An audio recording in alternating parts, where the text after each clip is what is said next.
एक छोटंसं गाव होतं. तिथे एक माणूस रोज एका मोठ्या डोंगरावर दगडं फोडायचं काम करायचा.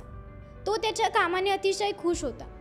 तो रोज आनंदाने त्याच्या कामावर जायचा. त्याला जे काही पैसे मिळायचे ते घेऊन सायंकाळी घरी यायचा आणि त्याच्या कुटुंबाबरोबर वेळ घालवून रात्री झोपून जायचा. पण एके दिवशी असंच कामावरून घरी जात असताना त्याच्या डोक्यात विचार आला की हे पण काय आयुष्य आहे?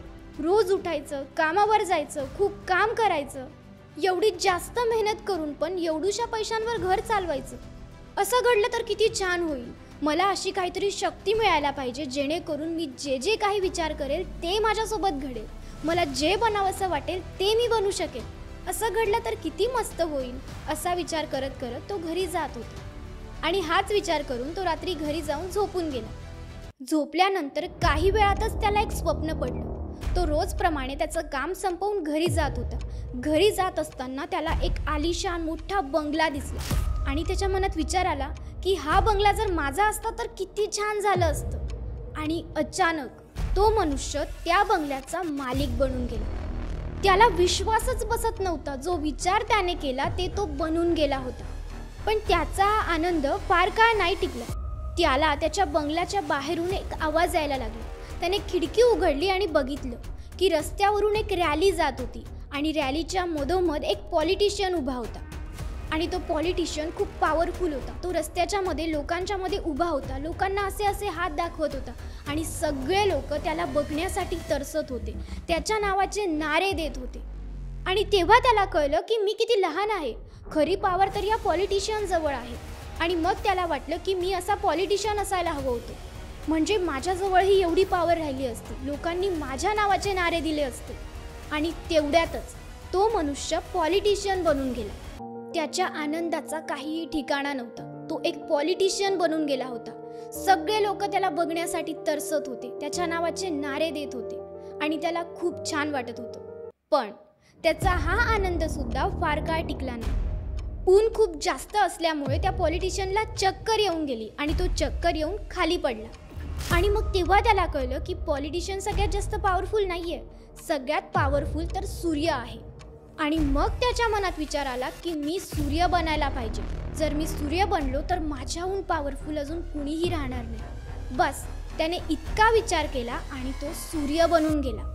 आता तर त्याचा आनंद गगनात मावत नव्हता, कारण तो स्वतः सूर्य बनला होता. त्याच्या प्रकाशाने सगळं जग प्रकाशित होत होतं. पण त्याचा हा आनंद सुद्धा जास्त वेळ टिकू शकला नाही, कारण थोड्याच वेळानंतर आकाशात काळे ढग आले आणि त्यांनी त्या सूर्याच्या प्रकाशाला झाकून टाकलं. आणि मग त्याला असं वाटलं की या जगात असं सुद्धा कुणीतरी आहे ज्याच्यामध्ये दम आहे या सूर्याच्या प्रकाशाला थांबवण्याचा. आणि मग त्याच्या मनात आलं की मी ढग बनावं. आणि तो ढग बनून गेला. आणि त्यानंतर तो आकाशात इकडे तिकडे फिरत होता. सूर्याच्या प्रकाशाला अडवत होता. खूप खुश होता. मी जिथं हवं तिथं माझ्या इच्छेनुसार उडू शकतो. आणि तितक्यातच तिथे वाऱ्याचा एक झोका आला आणि त्याला त्याच्या दिशेने उडवून घेऊन गेला. आणि मग त्याच्या लक्षात आलं की हे जे ढग आहेत हे सूर्याच्या प्रकाशाला तर रोखू शकतात, पण हवेला मात्र रोखू शकत नाही. मग त्याच्या मनात विचार आला की मी हवा बनलं पाहिजे. आणि तो हवा बनून गेला. हवा बनल्यानंतर त्याला स्वतःमध्ये एक वेगळीच ऊर्जा जाणवायला लागली. त्याला हवं तेव्हा तो शांत राहायचा आणि पाहिजे तेव्हा ज्याला पाहिजे त्याला वादळाप्रमाणे उडवून घेऊन जायचा. आणि त्याला विश्वास व्हायलाच लागला होता की या पूर्ण जगात माझ्यापेक्षा पॉवरफुल अजून कुणीच नाहीये. तितक्यातच वाहता वाहता त्याच्या मध्ये आला तो एक डोंगर. त्याने त्याची पूर्ण ताकद लावून दिली, पण तो त्या डोंगराला इतकोसं सुद्धा हलवू नाही शकला. उलट त्या डोंगरानेच त्या हवेला चिरून टाकलं. आणि मग त्याच्या लक्षात आलं की या जगात अजून कुणीतरी असं आहे जो हवेपेक्षाही जास्त शक्तिशाली आहे, ज्याच्यामध्ये दम आहे वादळाला सुद्धा थांबवण्याचा.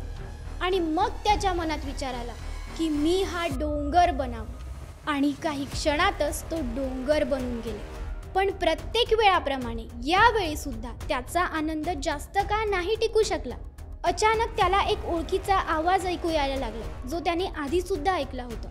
आणि त्याला त्रास व्हायला लागला. जणू काही कुणी त्याला हातोड्याने मारून तोडण्याचा प्रयत्न करतोय.